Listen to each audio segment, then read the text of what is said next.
Hey y'all, what's good, beautiful people? It's your girl Tay, and I'm here yet again with another update video. So definitely make sure you guys smash that like button, comment down below, subscribe, plus push your post notification bell button so that way anytime I upload a video, you will be notified. Hold on, y'all.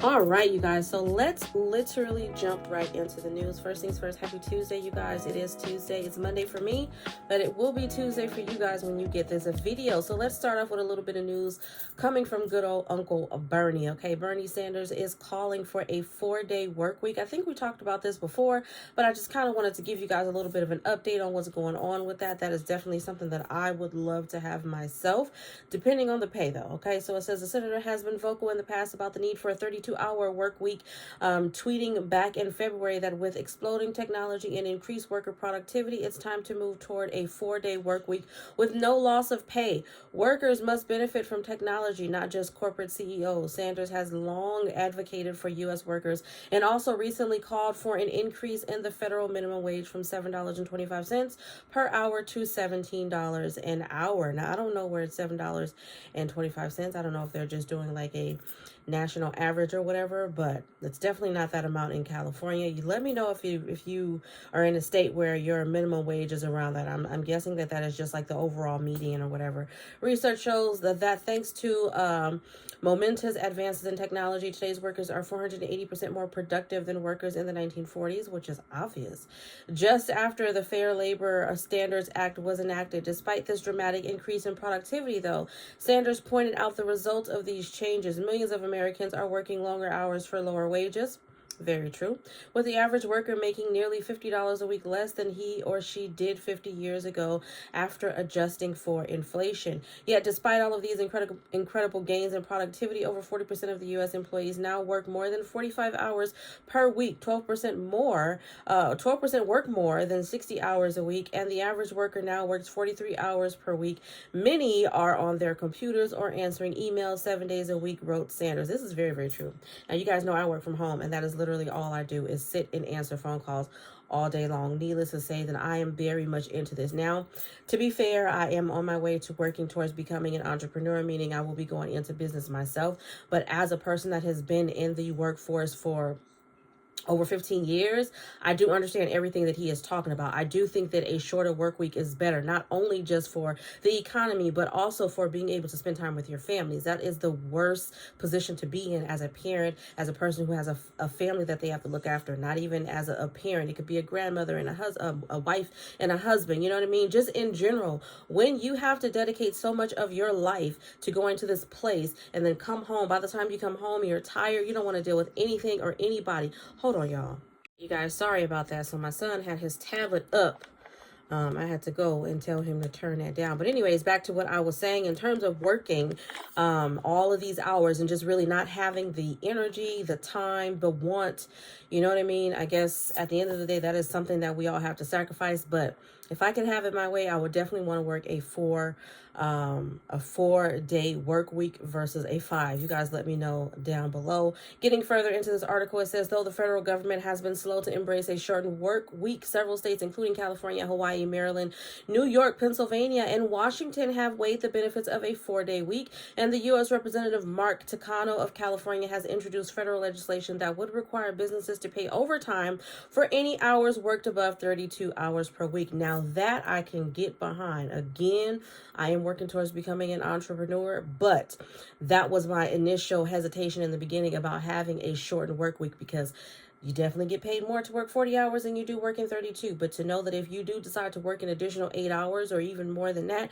that's considered overtime, I think that would also increase productivity. I mean, who's not going to want to work for whatever that amount is that they're going to be getting for that double time? If it's time and a half or if it's double time, whatever it is, I know I love some good old overtime. As a matter of fact, I'm working it now, not by choice. It's mandatory, but still.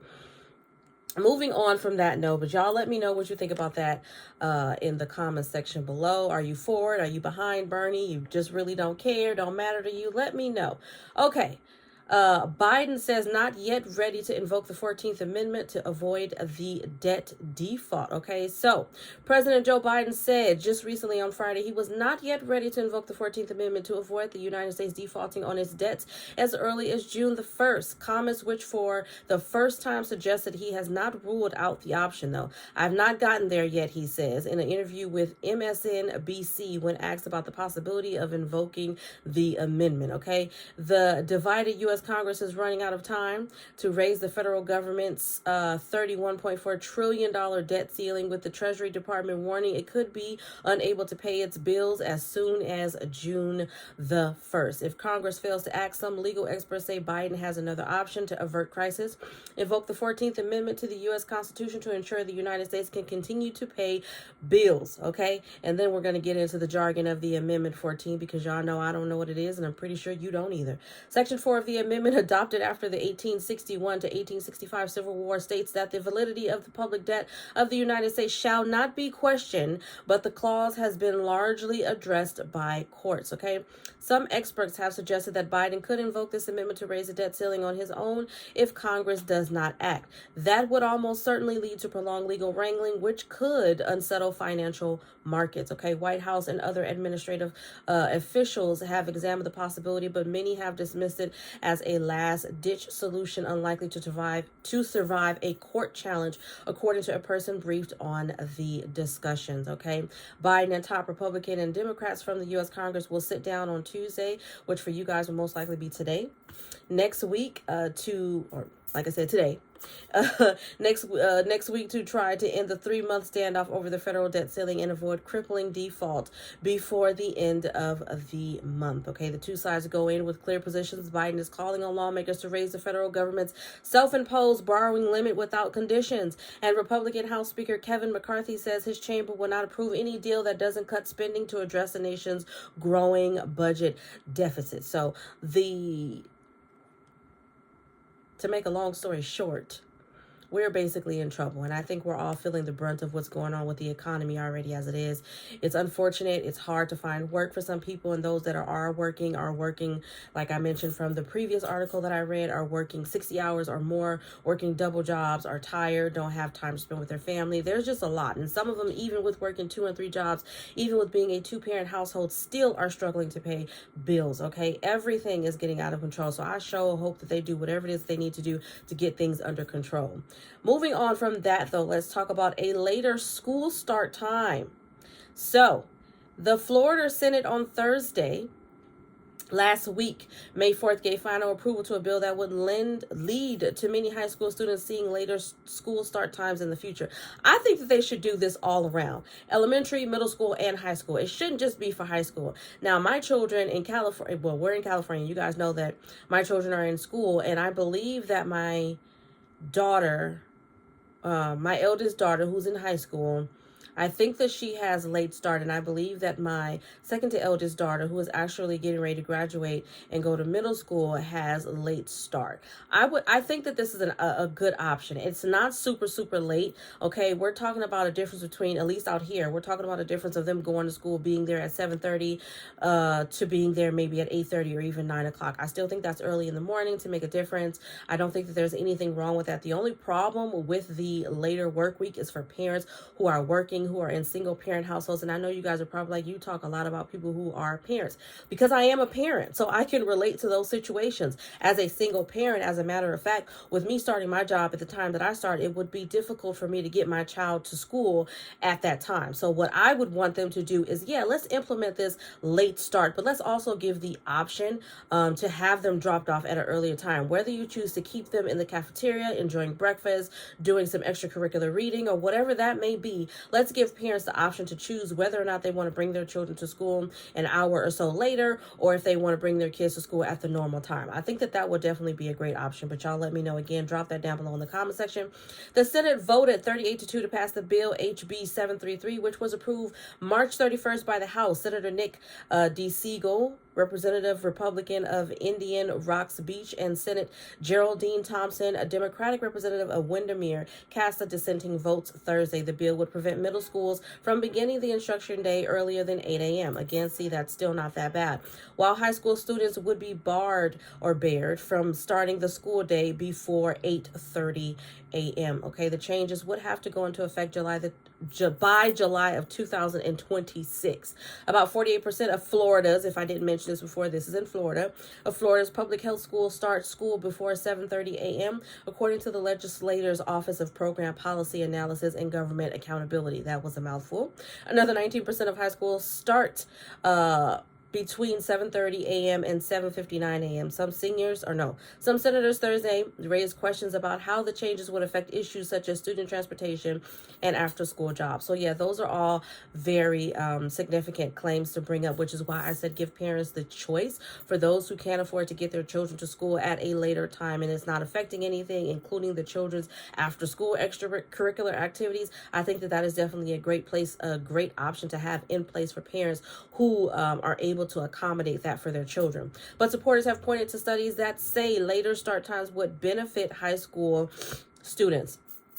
What we're doing now with earlier start times is not what's best for our kids, for the adolescents especially. Senator sponsor Danny Burgess said this. It's the how that can be the hard challenge and the logistics of that and how we make this happen. Okay, so again, y'all let me know what y'all think about that down below. Are you for it? Are you against it? Like I said, I'm not totally against it. As an entrepreneur, when I go into business for working for myself, you know, I would be able to accommodate picking my children up and dropping them off at various times because then I wouldn't have to punch a clock and be somewhere at a certain time. But as a person who is still working, who is not working for themselves and has a regular 9-to-5 job, that would be difficult because if their schedule doesn't necessarily revolve around, or if it doesn't work around, or if there is no work around my work schedule, then that would be a problem for me. Okay, so moving on from that, I am going to put a quick video on the screen for you guys, letting you know what's going on with emergency SNAP maximum benefits. I fully intend to sit down again. I'm not going to give you guys a specific date, but I am going to get some information that I think you guys would love to have regarding pandemic EBT. If I didn't mention that, or if I mentioned that incorrectly just a little while ago, I'm talking about pandemic EBT, so you guys should have already seen a little short video clip. All right, you guys, as always, I hope this information has been in some way helpful or useful to you guys in at least a little bit. Do me a favor if you haven't already. Don't forget to smash that like button because it really does help to let YouTube know that you like what I'm doing. I'm back to stay and you want me to stick around. Let's drop some purple or pink hearts. I'm actually feeling pink, so let's drop some pink hearts, but either or, whichever one suits your fancy. Drop some purple or pink hearts down below in the comment section. Let me know you made it all the way to the end of the video. If you can't do that, then just simply drop a hey tay, and I'll know that you made it all the way to the end. As always, I'm going to encourage you guys to subscribe to my beauty and lifestyle channel if you have not already. I've been pretty consistent over there with the vlogs and all of that jazz, and you get a chance to see me and see what my everyday life is like with my children. If you want to know about it, if you don't, no hard feelings. But on that note, you guys, I'm going to say, remember to live, love, elevate. Definitely see you guys in the next video. Peace, y'all. I don't know what is this. Peace, y'all. Bye.